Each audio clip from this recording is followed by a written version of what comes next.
If you thought Prince Harry and Meghan Markle had finally run out of creative ways to stay in the headlines, think again. Because just when the spotlight started to dim, along comes another glossy event designed to pull it right back. This time, it's the brand new Invictus Spirit Gala Dinner and Awards, launching in London this September. Yes, award season has officially arrived again in Sussex land, and somehow they're always right at the center of it. According to reports, this new ceremony is inspired by the former Endeavour Awards and promises to celebrate resilience, service, and the unconquered human spirit. On the surface, it sounds noble. It sounds inspiring. It sounds like something no one would dare criticize. Until you look a little closer. Because here's the interesting part. You don't actually need to participate in Invictus Games activities to qualify for these awards.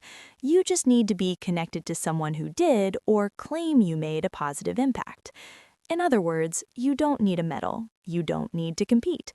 You just need the right connection and possibly the right checkbook. The awards feature 5 categories: resilience, community, community of nations, champion. And then there's a mysterious super award for someone who best embodies the Invictus spirit. Let's be honest, that last one feels a little too convenient.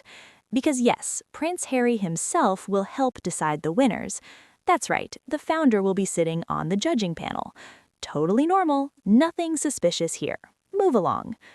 Creating your own awards and then judging them is like giving yourself Employee of the Month in your own living room.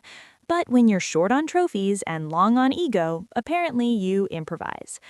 Naturally, critics are already predicting who might walk away with the first awards: Prince Harry, Meghan Markle, and major donors who can afford 5-figure tables. Shocking. Absolutely shocking. It's like the Oscars, except instead of talent, you're judged on donation receipts and proximity to the Sussex brand.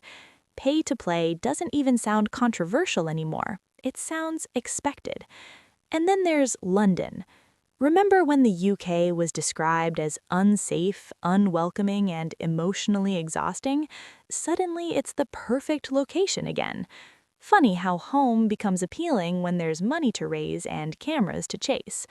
Bonus points if the event just happens to overlap with something important for the royal family, because headlines don't steal themselves.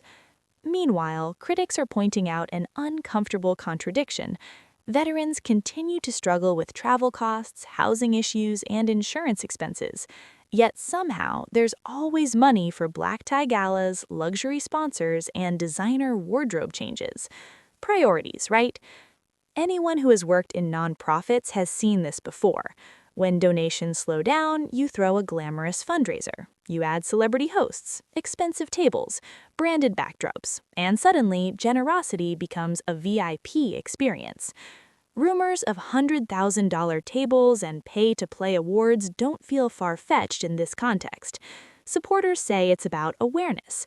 Critics say it's about financial and reputational survival. Invictus, once a respected sporting initiative, now risks becoming a traveling stage for Sussex self-promotion. The athletes fade into the background, the spotlight stays firmly on the hosts. Compare that with Prince William's initiatives, which often focus on direct funding and long-term sustainability. In contrast, this gala seems designed to cost money just to enter the room. You don't leave with support, you leave with a selfie and a souvenir program.